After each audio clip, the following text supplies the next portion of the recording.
I became a minimalist because I wanted to have a simple life, and it's hard to not look at our lives right now as really complicated, and it's all your fault. A lot has changed over the past 8 months since leaving California to spend more time with our families in Australia and the US. And surprise, surprise, our life hasn't gotten any simpler by making that decision. As we prepare to head back to the US, we thought it was a good time to sit down and give a little bit of a life update. This one's a little longer than normal, so grab a cup of coffee and enjoy. So let's get into some questions here. These questions are going to be covering everything from our personal life to business to babies. So it's going to be balls. You can't say balls on my channel. Hey, you said you can believe it. Just yeah, believe that's it. true. I'll believe it. Okay. All right. So question number 1. It starts out really deep. Are you happy? Yes. Are you? I mean, isn't happiness a sliding scale at all times? Yeah, it is. I'm on the yes side of the scale. Okay, so that's good. Yeah. Am I the happiest I've ever been in my life? No. No. I'm not either. It's funny because I feel like we have at least one significant major mental breakdown every week. Oh, do you know what? I saw someone, our friend Bree from Melbourne, Yeah. posted something where people call it a mentee bee. Just a quick mentee bee. Yeah. It sounds adorable. I know, right? So now we're calling it a mentee bee. Yeah, I think you're right in that it's a sliding scale and some days are better than others. I think right now we're in the middle of about a 7 or 8 week lockdown in Sydney. And so we're going through a lot of the same things we went through in 2020. Let's just say that we're happy. We're happy. We're happy. Happy. What is happiness? Next question. Who is more talkative? I mean, you definitely. Well, look who talked first just then. Yeah, look who's got the YouTube channel. Inside, we are equally talkative. Right. But I would say outside to new people, I am more talkative. Yeah, I'm definitely more shy than you are. When we leave the apartment, you're the one that's like just having conversations with random people on the street, and I'm the one that's like just kind of like hiding behind your shoulder. Yeah. Being a dick. Shit. Is avoiding all couple conflicts possible? I mean, look, if you're in a relationship where you have zero conflict, I would urge you to consider whether or not there is an unequal weight balance happening there. Like, is someone just taking lead all the time, and then that other person is doing nothing? Are you dating an inflatable doll? Good question. Because that is true. 100%. Because it's 2021, and hey, you can't go there. You gotta be progressive. Yeah, it's let's just end it there. It's 2021. I didn't finish that statement, and I don't think I want to. Yeah, no, I don't think we should go there. No, it's definitely not possible. And I think that we've learned conflicts are gonna happen. We're gonna have disagreements. It's gonna continue to happen throughout our life, and it's more so like learning how do you get through them and how do you come to terms, how do you agree to disagree sometimes and get through those arguments without necessarily agreeing all the time. I don't think there's anything wrong with conflict. Yeah. Where there might be a problem is if you have problems with resolving that conflict. I think that's the real telltale sign of like whether or not you're in a healthy or unhealthy relationship is how you're able to resolve, move forward, learn from it, allow each person to feel heard and understood, because you will absolutely have conflict, and it's fine. You're two different people and you're allowed to express your different opinions, and occasionally those will clash. I like the cool down method. Not always a fan of the cool down method, but I like taking a step away from the situation to like let my ego simmer down, and then I can go back and apologize, which often happens. I feel abandoned when you do that. Yeah. Because I want to talk things out. So then when Matt just like shuts down and then like goes to another room, then I'm kind of like, oh, I feel disposed of. Yeah. Like I'm So disposable. that's something that we work through with how we work through our conflicts. So I try to kind of man up. Yeah, I didn't want to say it. I can't say it. What's your height? Just curious. Honestly, I swear to God, this question came up about 10 times. Let's just say short is... Yeah, we're both short. Yeah, I think in a video, like Jason Zook said that I was like 5'1" or something. That's what I am. Yeah, so you're 5'1". I'm like in between. I'm 5'1" if you round up. And I'm 5'9" if you round up. I think I'm like barely like 5'9". But we do try to guess every now and then, like, what our kids will be like. And so we're like, will our kids have curly or straight hair? And it's like rolling the dice. Will our kids be smart or like an idiot, and it's like rolling the dice. But it's like, will our kids be short? And it's like, well, I mean, yeah. Our kids are gonna be short and loud. I didn't mean to call you an idiot. That's okay. Honestly, didn't even notice. I know. It's just so common. Conflict resolution. Okay, so this one is actually one that I can't read. Oh, is it pronounced data or data? I say data. Do you know what? I say data. Ooh. It's been You've so changed. long. You know, it Yeah. only took I think it took 5 months. Mm-hmm. Because my first job in New York happened to be working with data, so I was saying that word a lot. Yeah. I don't know if we've ever talked about this on the channel, but how did we meet? On 3.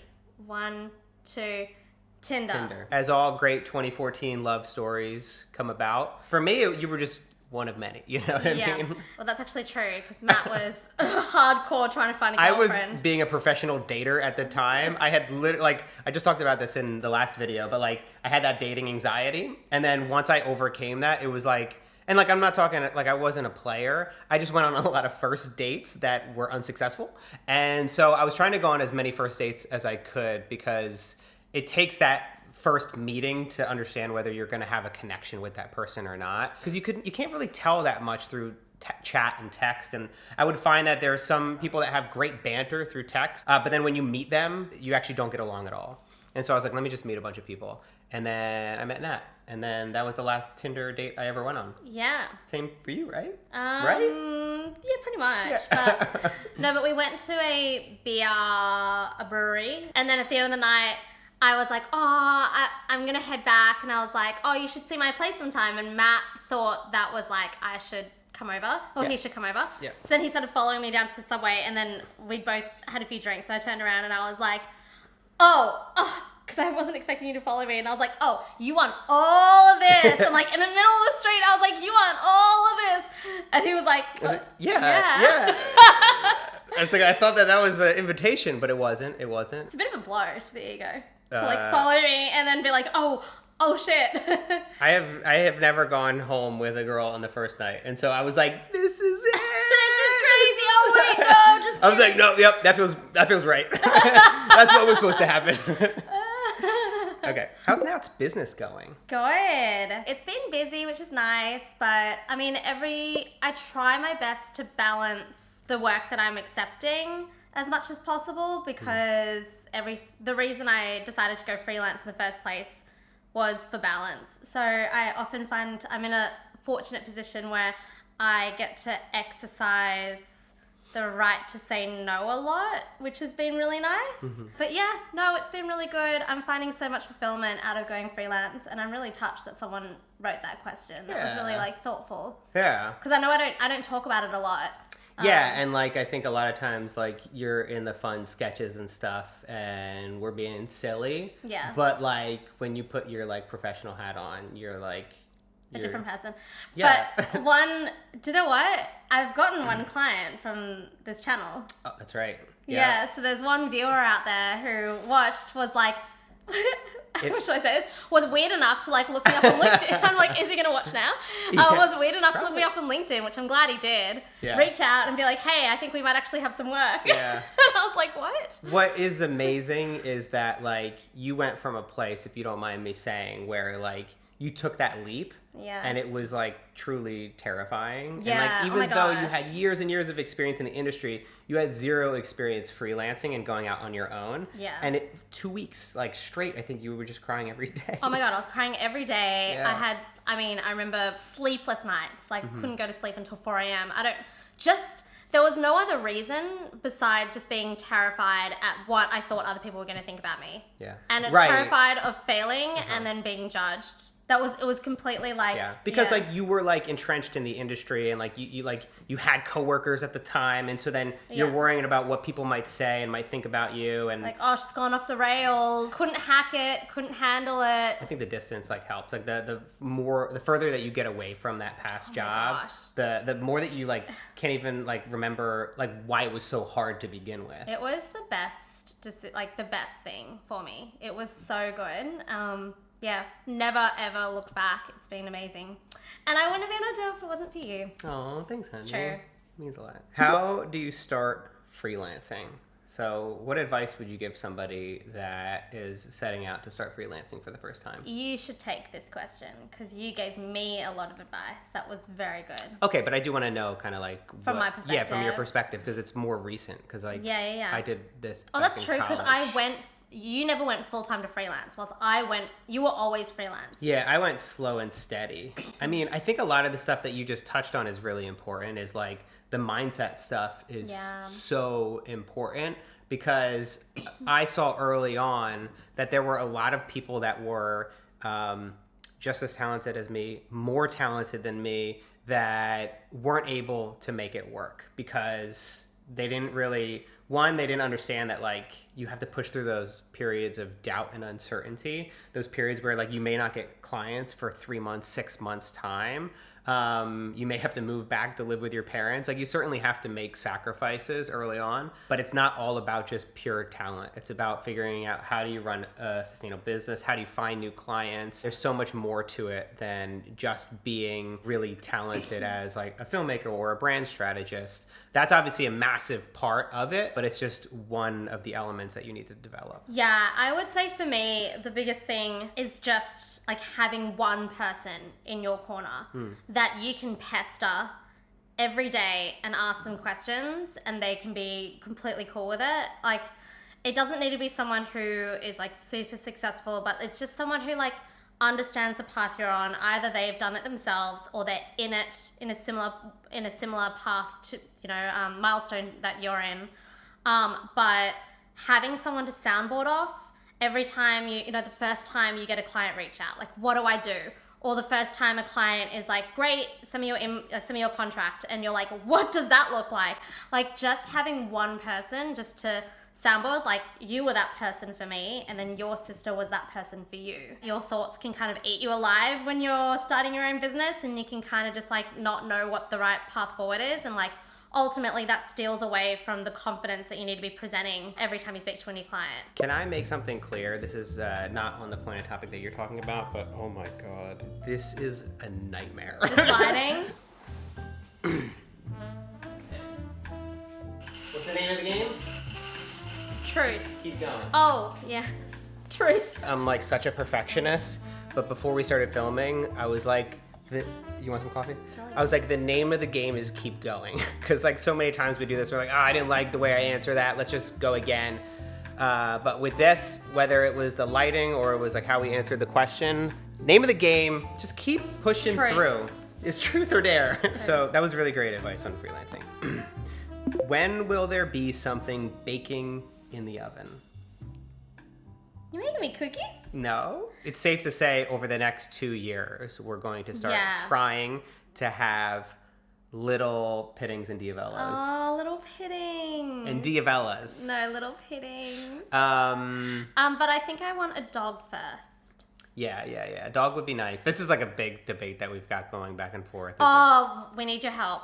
You guys need to comment below and say, we're not going to say who's on what team, but you need to tell us, should we get a big dog or a little dog? Because one of us wants a big dog and the other person wants a little dog, and we cannot. Yeah. The only solution we've come up with is both, and I don't want to see any of those bullshit comments that say both, because that doesn't help us. So just tell us, big dog or little dog, thanks. Yeah. I became a minimalist because I wanted to have a simple life, and it's hard to not look at our lives right now as really complicated because we have family in both Sydney and the US.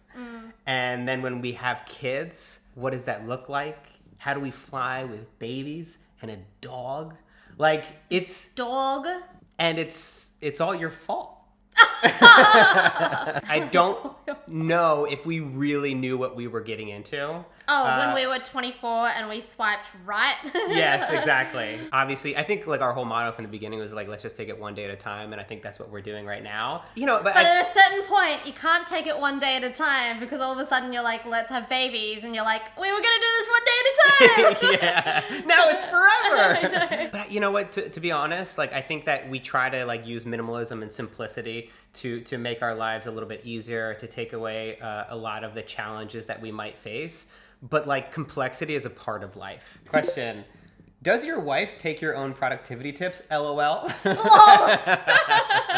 asked that question? Daniel. Yeah, Daniel already knows the answer to that question. Daniel knows what's up. Has there even been one productivity tip that I have taken? Well, we talk about this stuff, but it's not like you're like taking notes and watching my videos. I think it's actually, do you know what I've taken away from the channel mostly? It hasn't been a specific tip or a specific trick. It's been the overall mindset. I think that you and I talk a lot about the importance of rest and balance and not burning out, and that's so important to both of us.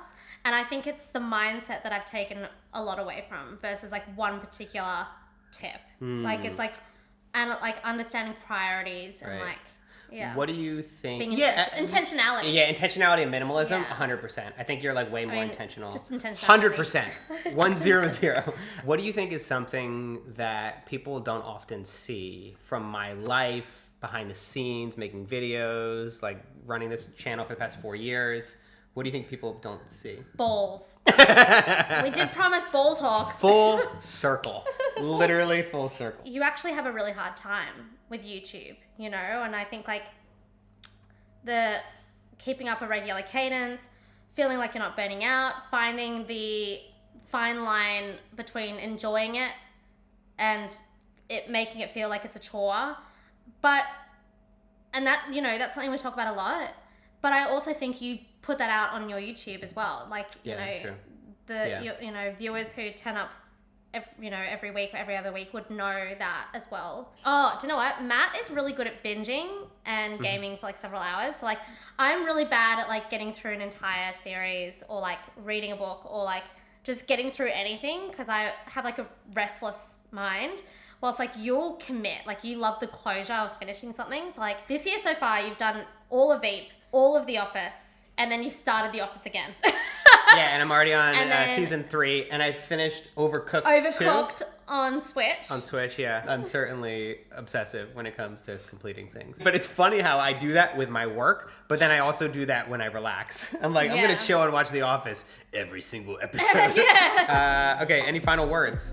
No, that was it. No more questions. That's it. No more questions. I know. Remember to comment below. Big dog, small dog. Big dog, small dog. Hey, if you want to throw in a particular breed, we're all ears. Yeah, we are here for it. Yeah.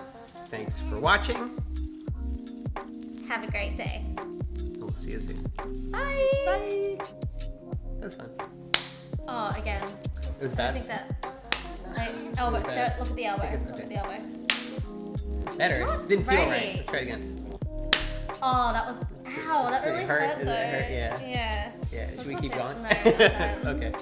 Bye. You said bye. Okay, you're gonna go back to your place now? Yeah. Okay, see ya. All right, girl. I'll send you see you in 8 months. Yeah, I'll send you a check in the mail. Okay, great.